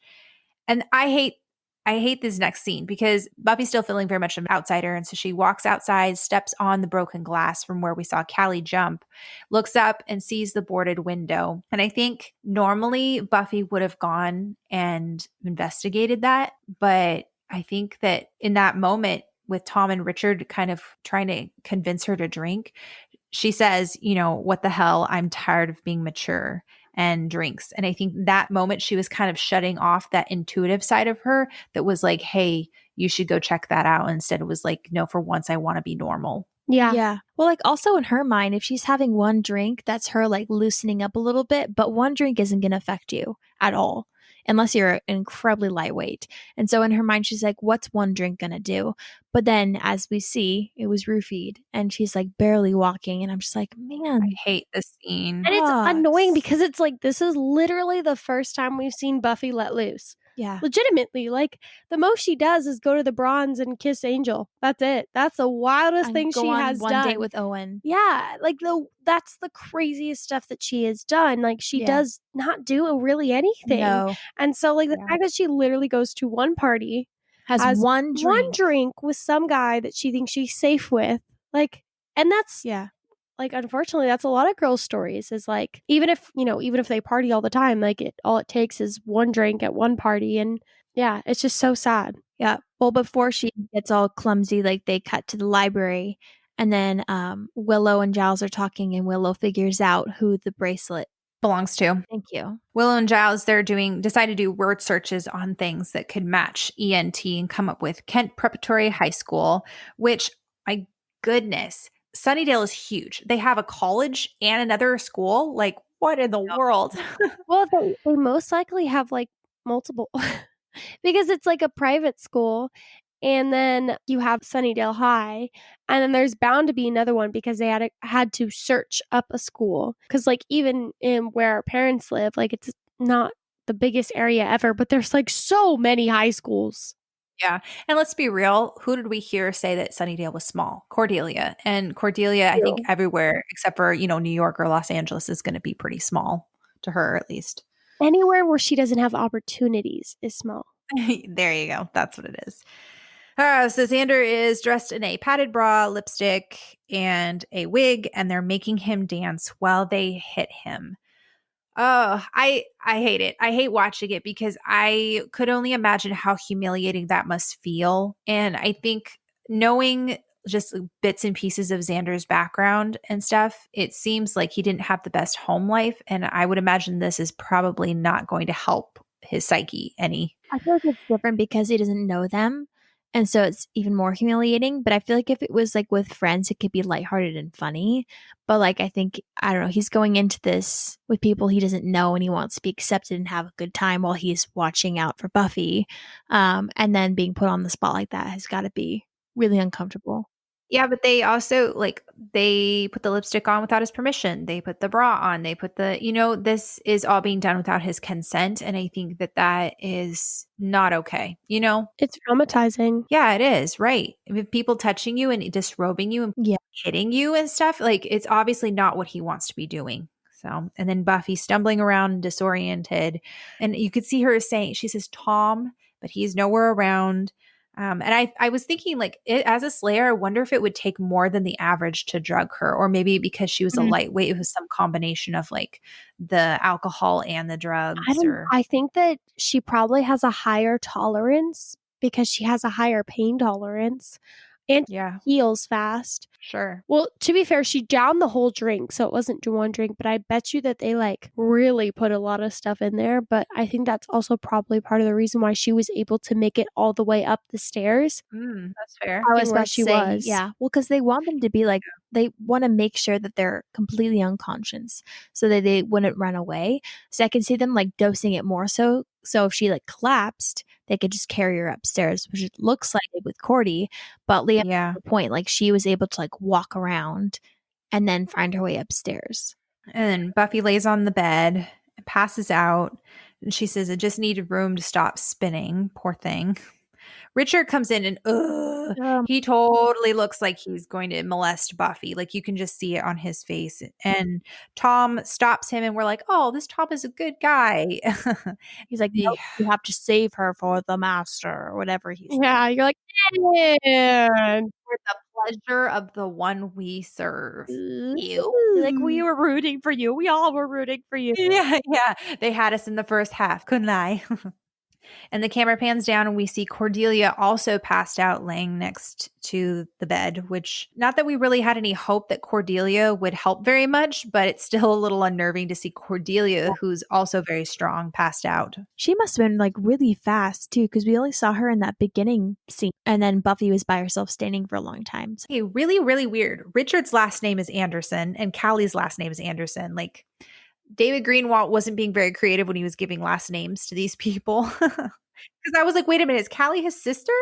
And maybe she is, but that would be really sketchy to sacrifice your own sister. I don't think so. But I also feel like they would have exposed that. While she's chained up in the room, be like, oh yeah, Richard, we are family. Yeah. Right? Yeah, exactly. She's been missing for over a week and Giles keeps wanting to call Buffy and Willow is trying so hard to cover for her without outright lying. Well, she was like, you should call Angel. He was there when the bracelet was found. Yeah, which quick thinking, Willow. She's trying. I really give her props because Xander was the one who was like, oh, Buffy, you should stay home and blah, blah, blah. And not helping. But Willow's the one who's trying to help, trying to be on her side, even though she doesn't necessarily agree with it. Yeah, no, I agree. But I mean, it's hard because you can see Willow being very conflicted because she doesn't like the lying. She doesn't like the fact that Buffy's going to hang out with these guys. And she, I think deep down knows that it's very dangerous and wrong. And yet she's trying to cover for her. So, what a friend. The guys mock Xander and throw him out of the frat. And he's like, wait a minute. No, my friend, she's still in there. And so, okay, I'm going to give Xander a lot of credit because instead of just going home, he sticks around and does snooping and sees Cordelia's car. Yeah. No, I give him lots of credit for this episode. He even though he might have gone to the party for ulterior motives, I do believe part of him was there to protect Buffy as well. And he decided to stick around. And when they were kicking him out, he could have been focused on his pain and been like, man, they really humiliated me. And I really want to get out of here. He was like, wait, my friend's still inside. How do you know where Buffy is? Yeah. And then decided to go dig around for a cloak and then go back in to see if she was okay. He did a lot. Yeah, no, he really did. I just keep thinking about, imagine if this show was, made today, how much simpler things would be where they could just call each other. Because he could have just called Giles and been like, hey, something's up. Instead, he has to just hang out and wait around. Yep. I think it makes this show a lot more enjoyable just because they had to go through a lot harder stuff it gave them the same outcome, but it took them a lot longer to get there because they'd have to research with physical books, which would take hours. And you see a little bit of that, like when Willow's looking up the database for I keep forgetting her name, Kayla. Callie. I'm keeping this in here, Tabby. Don't do it. No, I cannot remember her name. Poor girl. I mean, she didn't die, so it's not like I have to remember her name. But Yeah, think Sally, but Callie. So then once again, we see the guys cutting more diamonds into their skin for unknown reasons. Maybe this is part of their ritual. I don't know. Looks painful. And I don't want to be a part of this frat cult, whatever it part of is. me. Buffy, Callie, and Cordelia, that's a mouthful, are chained to the ceiling. And Callie says one of them is different than the other, nicer. He's the one to watch out for. We all know it's Tom. And I think it's interesting that they put that in there because there is this trope of nice guys aren't the bad ones, and I think that you can't always tell. Sometimes the nice guys are the most self-serving, And I also I just like how brave Cordelia is. You can give her crap all you want, but I love the fact that she's literally in a dangerous position and she's still yelling at them hey, what's going on? She really has no fear. And I just kind of love it. see, I didn't like that. She was like, "Who's first?" I'm like, "Girl, stop saying that because they're gonna pick you." But she just is so brave. She doesn't care. She's like, "Who's first? I gotta know. If it's me, I gotta prepare." It's just very funny. If it was me, I'd be so cowardly in the corner. I'd be like, "I'm not saying a word. If I'm last, if I'm first, I'll find out." I'm not going to. I'm going to trick their mind into thinking I'm not here. Also, why did Tom want Buffy to be last? I feel like I'd want to watch her die first. I think that he has this weird obsession with her, and so he wants to see her die last because he deems her as most important. Ew. Mm-hmm. Yeah, and he thinks the snake will really like her. No, bad. I hated those words as they came out of my mouth. I was like, ew, why did I say that? Yeah. I mean, I think I was correct, but it sounded really gross as I was saying it. It sounds like you're trying And to say then something in the else. library. Yeah, exactly. Thank you. We have, I want to give Willow a standing ovation for this Yes. speech. She just is so subtly telling them off in the kindest way ever. She has to tell them, unfortunately, that, Buffy is in the frat house. Right. And she waits until she knows Buffy's in danger, too. It's not She's not just snitching on her, but she's very sweet because you can see both of them are hurt or offended by Jazz it. is like, she lied to me. Angel's like, did she go with someone? Yeah. And you see Willow just being like, Angel, she only went there because you brushed her off. And then Giles, of course she went because you've been working her so hard and she's only 16 and she's going on 40 because you're stressing her out. And so she's like, shame on you both. And then she's just kind of like, all right, let's go find them. Well, and she's like, and you're going to live forever. You don't have time for a little coffee. Yeah. Yeah. And at the end, she's like, all right, that did make me feel better. Let's go. I also love that she's looking at Angel's lack of a reflection is Angel, how do you shave? She's caught up in way lesser important things. But well done, Willow. I think that I think there's a time and a place for, this sounds awful, but there's a time and a place for ratting out your friend when they are in danger, when you feel like they're making an unwise decision. And I think that Willow did the best that she could, but ultimately had to make a judgment call. Yeah, I agree. No lie is worth your friend's life. Absolutely not. Yep. Xander sees Cordelia's car, realizes something funky is up, and then that's when he goes dumpster diving for the weird cult costumes, which who threw away their cult costume? That seems like really shoddy cult membership. They had a sign up sheet, be like, what size are you for the cult? This one's an extra large. It's too big for a large. God. Throws it away. I asked for a small, and this is way too large. Like a privileged child that gets everything his whole life. His anger issues are coming out. He's in the cloak. My dad did not sacrifice 50 women when he was in college like this. Supposed to make him proud. Yeah. How long was his dad in college for? 50 women. That's true. If it's once a year, He was busy. 4 women. Oh, if you think about it, depends on how many they're sacrificing each year. They're 3. It's 3 This a year. Oh, 3 a year. Yeah. None of my jokes will be mathematically correct. I'm warning you now. That is okay. So then we get a information dump. Makita gives them wealth and power. They are a cult. They give offerings every year. Tom drops the stones down into the cavern. Some kind of cold or something. And we're like, Cordy, Duh. baby girl. Of course. Well, Cordy was like, I'll wear the costume if I get a cool car. Oh my goodness. I'm like, baby girl, look around you. Read the room. Yeah. Tom drops the 3 stones down into the cavern and they all kneel while calling to Makita, which I don't understand why they would be kneeling. As kind of lame as a lizard person this is, the graphics in this one are actually way better than any episode I've seen to this point. Well, it's an actual costume. I've Yeah. seen it in like Yeah. behind the scenes. But even still, like, it looks way more realistic than what they've had in the past. Yeah. Well, okay. So funny that you mentioned that, Leah, because Tom was actually supposed to get eaten by the serpent thing at the very end, but they were not able to do it because they couldn't get the CGI to look right for this. And actually, they really wanted to make Makita a reoccurring villain. But again, CGI was a problem. And so they Thank didn't. goodness they didn't. I mean, I'm not gonna lie, but like, there are way better villains than a lizard. Oh, yeah. I agree. he'd be really boring. And as a he also villain. was like, wasn't he like attached to like the tunnel? Well, and that was my other point. So Makita is supposed to look specifically phallic. And there's a reason he Leah didn't know what that meant. Leah, I wish you could see Leah's face. She was like, what do you mean? And then it like dawned on her. Oh, sweet baby girl. Well, Sarah, when you made that joke about like the snake is gonna like her, I was like, Yeah, Tabby got it. There's a reason why he comes up out of the cavern. Why he's like standing there erect in front of them. Like it's very. I'm sorry. That word. I'm I'm sorry. very glad they didn't bring him back.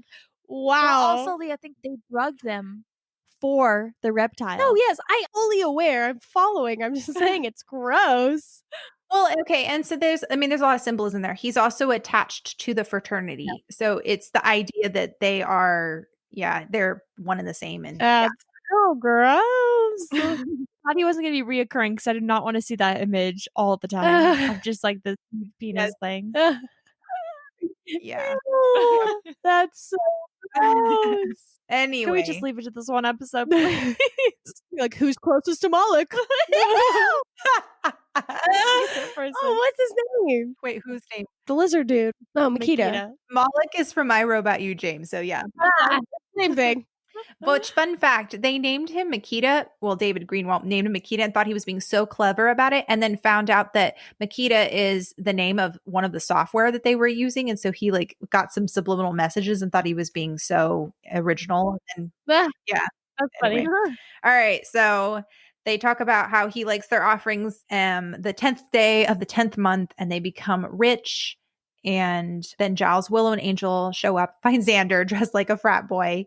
They fill each other in. And I love that Angel has his game face on. Yeah, they say, the frat guys are still in there. Oh, and they have the girls. And then, like, the only thing Angel's, like, centered in on, he's like, with Buffy. And he's like, yeah, he's like, I'm ready now. Did you guys catch it? Xander, like, almost gave Angel a compliment. Like, it was this close. He's like, that guy you want to party with? I was like, Xander. Wow. Nice. BFF now? Yeah, right, exactly. All right, so Buffy baits the monster to attack her, trying to keep him away from Cordelia or Callie. I was like, what's her name? Thanks, Tabby. My bad. And Tom hits her and tells her not to speak, which I think, again, is symbolic of you're just a pretty face, don't talk. And then, okay, Xander knocks and is like, I got locked taking out the trash. I like how, like, the drunk dude is like this happens often. I know. He got locked out in his robe taking out the trash. And then he goes, they need me for the, And the guy probably bought it because he dug that thing out of the trash. So he probably smelled like trash. Yeah. And so the guy says, come on in. And he immediately, again, props to Xander, he immediately punches the frat guy. And then I love how he just grabs his fist and is like, ouch, that hurt. And meanwhile, Angel's wailing on everybody and not even flinching. So Tom hears the guys upstairs, knows that something's happening, sends the rest of the boys upstairs. Xander jumps on top of somebody's back and is hitting them and is like, that's for the wig, that's for the bra, and that's for the last 16 and a half years.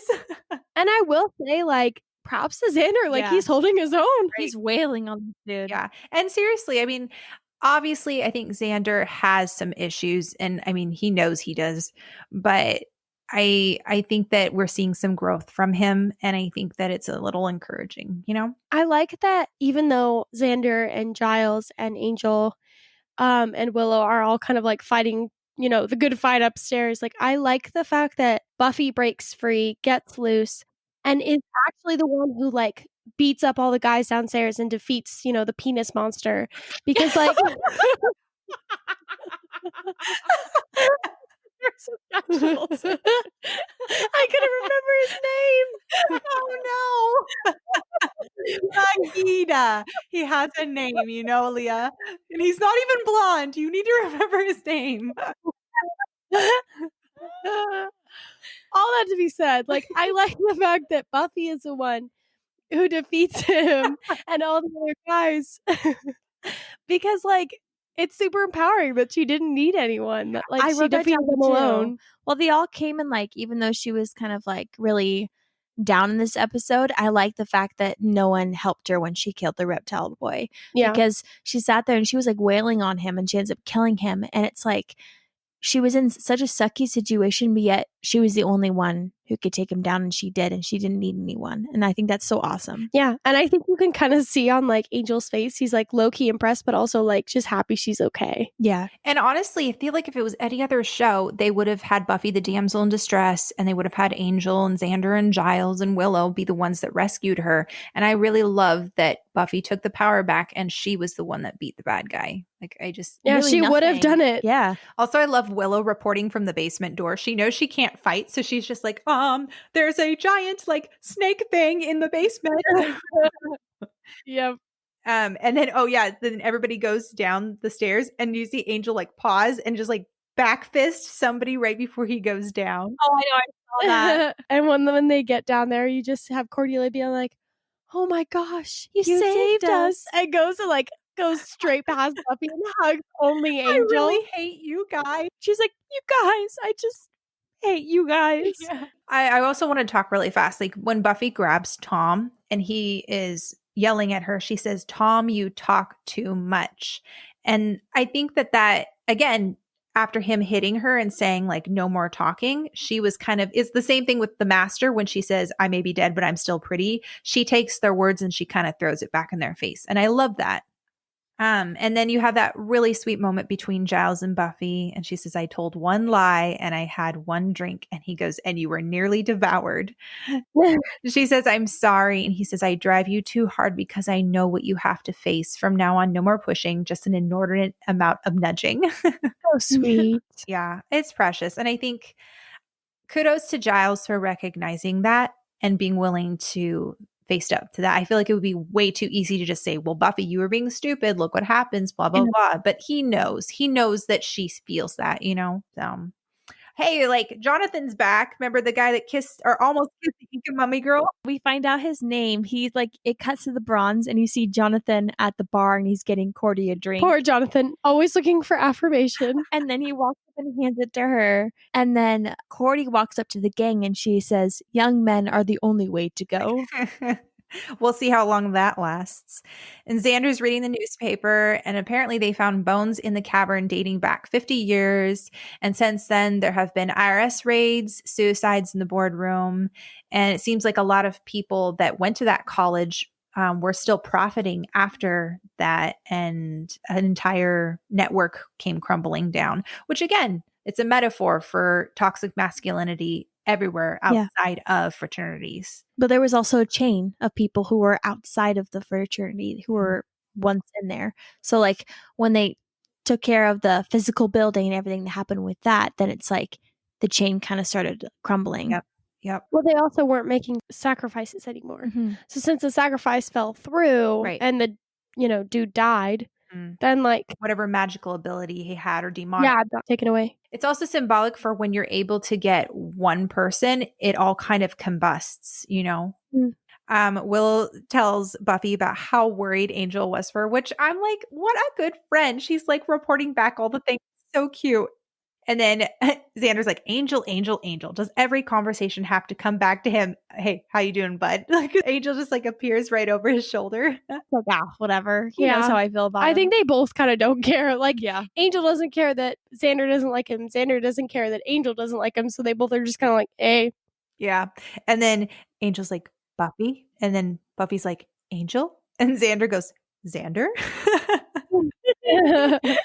I just like how he's like, I heard this place serves coffee. I thought you might want to get some sometime. And so it's like just very sweet. Like he's listening to Buffy and Willow and he's like, you know what? I want this too. Yeah. Yeah. He says sometime. And then just like gets up and like walks away and smiles. It's just very sweet and like kind of full circle. Not full circle yet because it's only the second season. But like I just think of like in the Angel episode where they're talking and they kind of finish each other's sentences, but just kind of like he's like, oh, it feels, and she goes, painful, I know.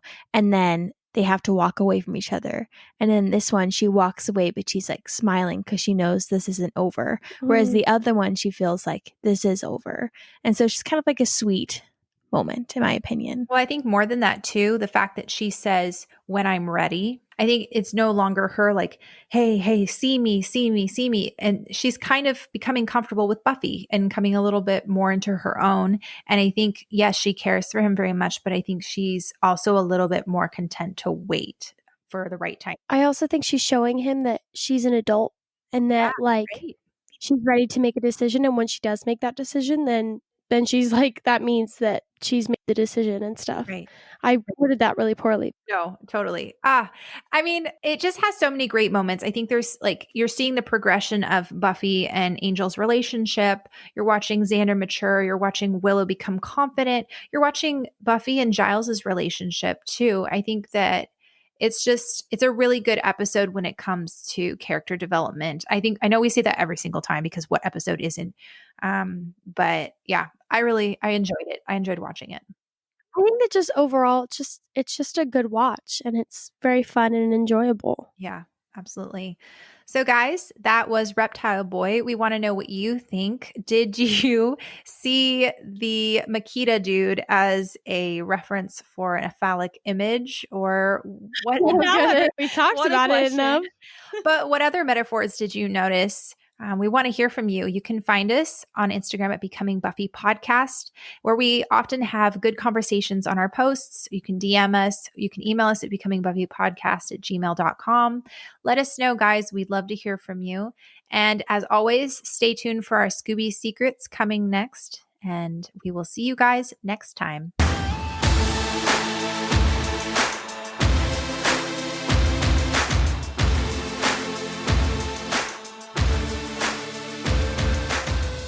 Hi, Scoobies. Welcome back to our spoiler-filled section, Scoobies Secrets. If you were just listening to our non-spoiler section, just a preface, this is our spoiler-filled section where we'll be talking about everything in Buffy, so everything you don't want to hear if you haven't seen the show, and then everything on the show Angel as well. So if you haven't seen Angel and don't want to know spoilers, just hop off right now and we'll see you next week. But if you're here and you want to listen, we're happy to have you. Yep. Oh, this episode is very interesting. Unfortunately, I feel like this one doesn't have a ton of like super major foreshadowing, but I feel like some of the stuff that I did have, I was very like, that's interesting. There's a lot of foreshadowing of Buffy and Angel's relationship and of Angel becoming Angelus. I think it's interesting that it's very clear they knew where they were going from the beginning of the season. They're definitely building up. Well, at this point, Joss thought that Angel was just going to die and like leave at the end of the season. Yep. Wait, so right off the bat, when Callie, right? Yes, it's Callie. Callie was like jumping out the window and being chased. I got like huge vibes from like the potentials in season 7. And there's that girl and where in the world was she in? Oh, the beginning of season 7, I think she might be in Tokyo. Yeah, it's some obscure place. I don't remember where, but and then it goes into like a montage of like different potentials being like tracked down and killed. And I just got like huge vibes from that because she was like being chased and people like in monk costumes. She was like running out from like the window and like, I don't know. It just like for a second I was like, oh, we're already here. And then I was like, oh wait, no, we're in season two. We skipped almost all the seasons right to the end. You're like, 2020 has been so long. We went through all 6 seasons of Buffy already. Oh my gosh. I thought it was interesting. The frat house looks very similar. I don't think it is the same house, but it looks very similar to Glory's house in season 5. Really? I actually Oh. thought it kind of looked like the house that Riley and his gang or whatever Squad. stayed in. No, it's not the same house, but it does lead you to think, okay, is this Sunnydale, like the Sunnydale Community College or whatever? Is that where this frat is located? True. Because there would be 2 colleges in Sunnydale then, which it's not big enough for that, I don't think. I don't know. With how much is in Sunnydale, I would not be surprised if they had just like tons and tons and tons of colleges and high schools and all that stuff. Sunnydale seems as big as Los Angeles at this point. I feel like we analyze the landscape of Sunnydale every episode because it just keeps getting more confusing. I guess it just doesn't really make sense just because it's like... Okay, well, you want to know the biggest thing that doesn't make sense about Sunnydale? Sure. Okay, so we know Sunnydale is landlocked because in the finale of season 7, you see all of Sunnydale collapse into the crater and there's no water surrounding it. Yeah. So how is there a harbor for a ship where Angel's going to take off? Oh, Remember that? what the heck? Did they say that in Sunnydale? I mean, how could it not be? Because they have no problem traveling there like twice in one night. I always assumed that it was like way out of the way, like an hour or so out of the way. But we go to that harbor multiple times in the show. Yeah. Like, and surprise. Yeah, that's fair. I don't know. Yeah, I think it's just interesting. And I also think that Cordelia, like we've talked about before, I think Cordelia thinks that Sunnydale is smaller than it actually is and just said, oh, it's really small. Yeah. And it's not, just because it's not maybe Los Angeles big. Yeah. Well, I mean, in her mind, Sunnydale isn't offering her the things that she needs to be offered, so it's small. Yeah, that is true. I will say, speaking of Cordelia in this episode, not only is she just very harsh to Xander, but there's the first like jab that she kind of makes at him at the beginning of the episode. She makes like a comment about him not going to college because Xander's whole like identity crisis towards the end of season 3 and in season 4 is the fact that like he doesn't go to college. Or, you know, in season 3, it's debating on not going to college, not making it in and stuff, and how he just kind of struggles with feeling lesser than, or, you know, just struggles with his identity and who he is and what it means to kind of be a part of the gang and stuff. And so I think that it's really interesting that you see it affect him this early on when he's still very much in high school and has not even considered college, that a part of him kind of knows, like, yeah, that's not for me. Yeah, I also think it's interesting that they have the whole thing where he's dressed up, has the wig and the makeup and all that stuff. And obviously that wasn't his choice. But it's funny because what you're saying reminded me that in season 4, when he sees Buffy, he was supposed to go on that road trip before coming back. And his car ended up breaking down some remote town. And in order to be able to get the money to pay for his car, he had to be either a stripper or an exotic dancer or something in a club. Hey, I mean, good for him for working hard. Whatever you gotta do to get the money. And I mean, it clearly works because Yeah. he made it back. Yeah. I also wanted to talk about when Buffy's talking about the angel dream that she had, she said surround sound. I think it's interesting because they show in Amends that she and Angel, their dreams often kind of intersect. Yep. Yeah. And they end up having sex in their dreams and they both kind of feel like it's surround sound. I think that part of that is because she's a slayer. She can kind of like have more power over like her dreams. And well, they're usually premonitions because, I mean, this one, they're talking about her sleeping with him and there's a lot of foreshadowing and him talking about how he's dangerous for her. And that ends up actually happening in this season too. Also, all of the burns that Cordelia makes about Xander, it is very mean and stuff, but it's very interesting when they do actually get together later on in the season, how you see why Cordelia is so embarrassed to be with him because she has publicly humiliated him and made fun of him, and now she has to be seen with him. And that's why I truly believe Cordelia actually did love Xander, because she gave up everything to be with him.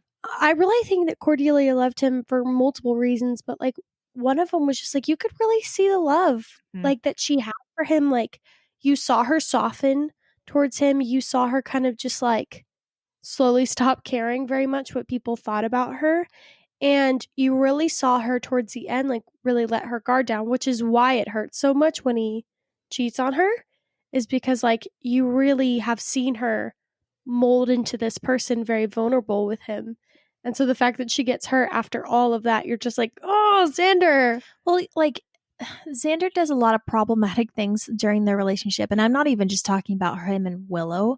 I'm talking about like the way he talks about Buffy in front of Cordy on several occasions. Even the way he talks to Cordy. Yeah. Or about her. Right. And like old Cordy, if they weren't even dating, she'd be like a lot more harsh about it. But she just was very like calm in her responses when he was doing stuff. Like I remember one scenario and like when Faith was there and he talks about like her like fighting naked and she's like, Xander, pick a different topic. You know, like things like that where it's like she was a lot more kind about it. Like I would have been a lot more harsh if my boyfriend was I'd be like, talking about say that. it. Continue. Keep going. Yeah. Find out if you're still in a relationship by the end of this. But you really see her kind of just be more like she softens a little bit. She softens because she is in love and she truly cares about him. And she becomes less bitey with the words. Like she doesn't become less truthful, but she becomes a little kinder in the way that she says things and not as hurtful. Yeah. I mean, unless we're talking about Homecoming, then he is very sweet. Like when it comes to Xander in that episode, her and Buffy definitely tend to butt heads. But yeah, that cute scene in the abandoned house, and she's like, "See how he really grows on you." Cute. Yeah, and I think it makes a lot of sense why she becomes kind of her old self in season 3 after she finds that Xander and Willow cheated on her, because she's incredibly hurt. And I know that her leaving the show was simply because they wanted her on Angel, but I really think that that was such a smart decision for her character because then she was able to grow and start over. And it feels like it's so consistent with the Cordelia character. Like she would not have stayed in Sunnydale. And I honestly think that if they had kept her in Sunnydale and stuff, then they would have like, one, I think they would have tried to make the relationship between Cordelia and Xander happen again. And then I think that it would have been just like crappy for her character because like, you know, she had to go through at least a year of a crappy relationship to get to one that actually cared about her. Even if it did end up, you know, not toxic in the end, I just think that her character deserved more than that. I think that her character would have kind of been ruined for me if she stayed on the show. There was not much more for her to grow on Buffy. I was about to say that too, Leah. Like, I think that being a part of the Scoobies for a little bit kickstarted her growth a little bit. But I think that, well, first of all, if we really think about each character individually, she doesn't really have a close bond with any of them. She's friends with them, but like her and Buffy clash a ton. Her and Willow don't ever talk. I don't think that either of them like each other. And then her and Xander had a relationship, and I don't think that that would have been healthy for them to be around each other. And then her and Giles is just her and Giles. Yeah. But I think it was like what she needed during the time. But I think her being on Angel was more grounded and more mature and forced her to kind of step up. Yeah. And it also just wouldn't have made sense in general because I've seen, like, I think one of the things that I don't understand the most about the Vampire Diaries, and I talk about the Vampire Diaries a lot, it's only because it's like the only other vampire show that I've seen, so I just connect the two. But one thing that never made sense to me is that there would be these couples that are like, oh my gosh, you're the love of my life. And then they would break up. And then they would just like stay in the same friend group or the same like town. And then a season later, they make jokes about how they were dating. Exactly. And it doesn't bother them. And they're like dating their best friend or something. And I understand like when you're in high school and stuff, you move on. But I would never be caught dead in a friend group with like the, you know, quote unquote love of my life. Like that'd be just too painful. If Cordelia had stayed around and let's say they didn't even have her date Xander or whatever, it just would have felt weird. I think it just honestly would have been kind of toxic because I think that she kind of might have become a little bit bitter because she was in Sunnydale and she was still with them, and her and Xander aren't together and he's dating other people, she's dating other people. I just think it would not have meshed at all. And I think I agree with you, Leah. I think I would have liked her less. I think we had a good amount of time with her in high school. We got to see Cordy in high school, and then if you hop over and watch Angel, you get to see her grow much more, which I think was the best choice for her. Mm-hmm. Yeah, and I mean, who knows what the writers would have planned, because I know Joss was planning on bringing Cordelia and Angel back if Angel flopped. So I'm sure they would have figured some sort of story out or whatever, but I think for what they did, it worked very well. Yeah, I agree. And I mean, the Buffy writers always find a way to surprise me and work things out, so I'm sure that it would have been fine in the end. I just think that both of them moving on their own show was the best thing to happen for both of their characters. Yeah. And that they both needed to go through what they did. Yeah. This kind of reminds me of the episode that I was so shook by when I first watched Angel in the first season, where Cordy like sleeps with a guy for the first time and he seems really nice. He's at a party. Yeah. And then she ends up getting impregnated by aliens.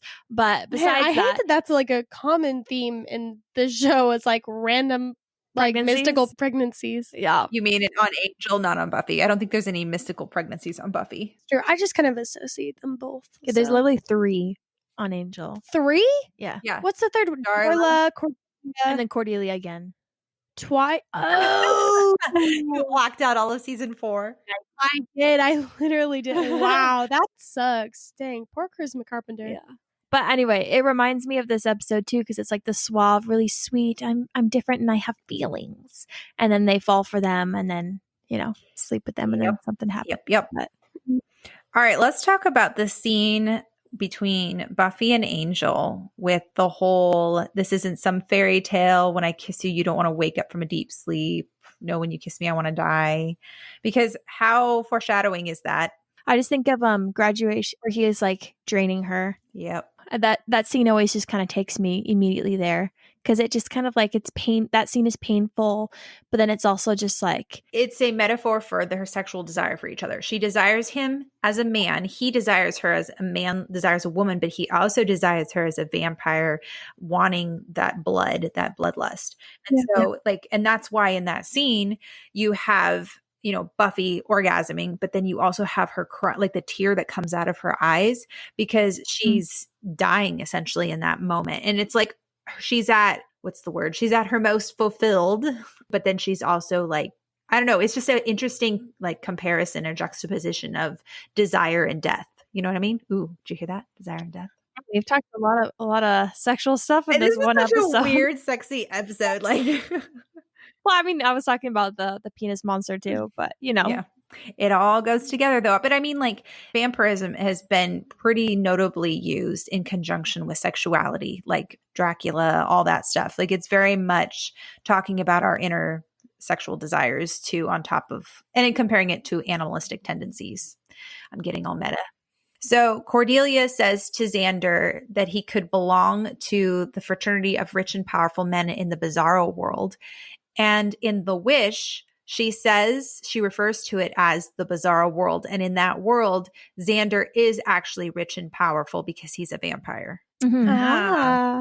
Yeah, I thought that was kind of cool. I love The Wish. There's so many things that they like reference in there. Oh, I love Good The episode. Wish. And then the last thing that I wanted to say is, so when Giles talks about purpose and commitment and asks Buffy how many people her age can say that, she says none. But then in season 7, the episode Potential, she talks to the potentials and says that although most people don't have a reason why they exist, the potentials or slayers do have a reason. They have a mission, and it's what sets them apart from everybody else, which I love that it goes full circle, and it shows growth on Buffy's part, because she's actually kind of taken on what Giles has said, and she also now kind of believes very differently than she did when she was a high schooler. It's kind of cool. Growth. Yeah, it is growth because, okay. All right. So little tangent here. On the Buffy Facebook page that I follow, there was a huge discussion the other day about how someone said that they did not like Buffy as a character, and they thought that she was whiny and that she was, I don't know how you could be a fan of the show. Yeah, no, one, I don't know how you can be a fan of the show and not like Buffy, because if you don't like Buffy, I honestly don't know how you can like the show, because it's all about Buffy. Because some shows you can like not like the main character and still get away with liking the show, but the whole show is about Buffy. Yeah, it's a semi-ensemble show, but it's still very much about Buffy. Yeah, but also like did we watch the same show? Like, how do you not like Buffy? Yeah, they thought she was entitled. She was bratty, whiny. And they said they like her sometimes, but they don't like her in others. And I mean, like, that's fair. I think Buffy is not meant to be likable all the time. Look at when she was bad.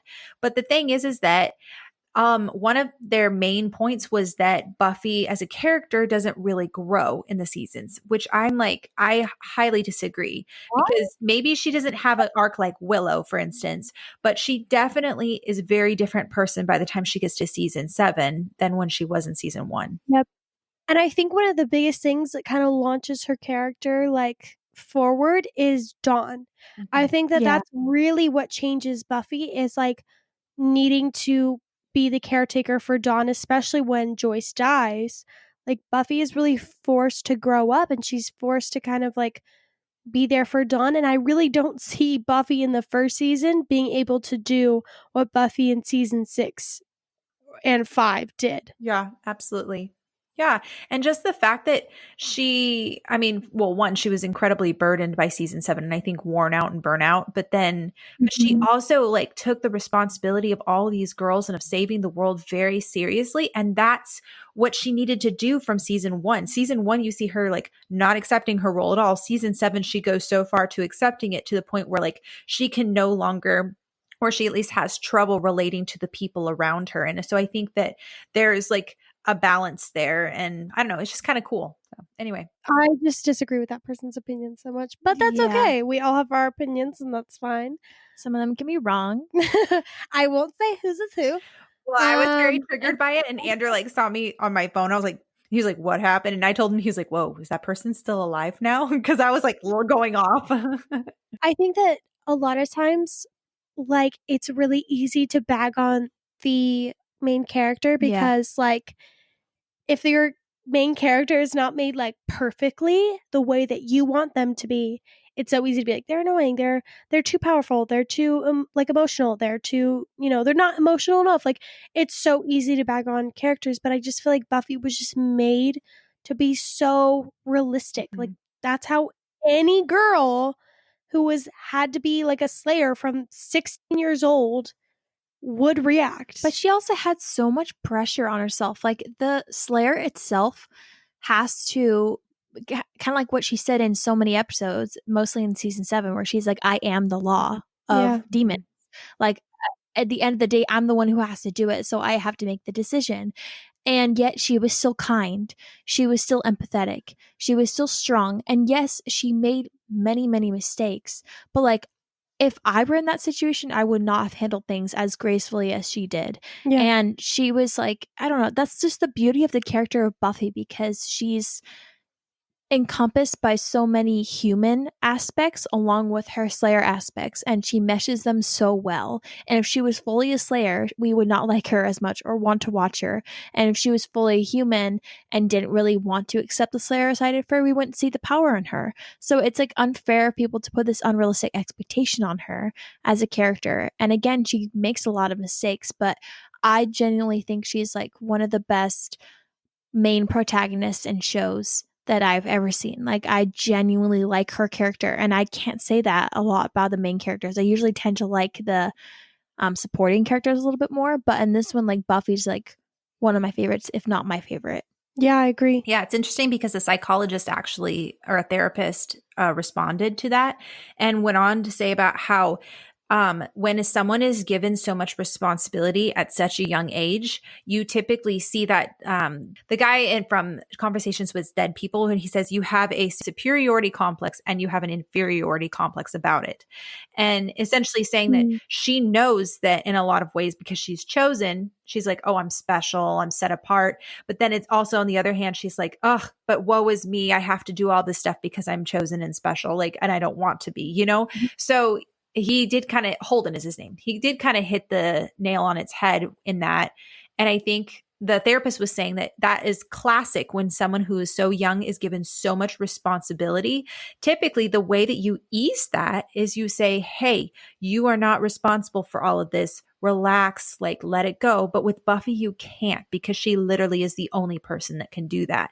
So of course she's going to continue to experience this and still have the superiority/inferiority complex. And that's why we see her so burnt out by the time you get to season 7, because she's carrying the weight of the world, and humans aren't meant to carry it for that long. And usually slayers don't live that long, you know? So anyway, I thought that was really interesting. And it's kind of like a cool little insight into Buffy's character development through the seasons. Okay, so the last thing is, what do you guys think Dawn would be doing in this episode? Because I don't think that she'd be in this episode. Well, I mean, they don't really show Joyce, and they barely show Joyce. No, they don't show Joyce at all. I was just saying the way that I view it is that if Joyce is not in the episode, I don't think that Dawn would be in the episode. Well, there's a couple of episodes where we're like, yeah, Dawn would be in this one, but because it's a fraternity, like Dawn is not going to be at the library late doing books and stuff. And she's definitely not going to be with Xander at the fraternity.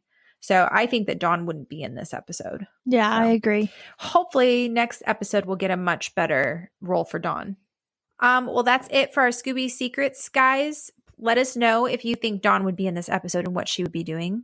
And you guys can email us at becomingbuffypodcast@gmail.com, or you can find us on Instagram at becomingbuffypodcast.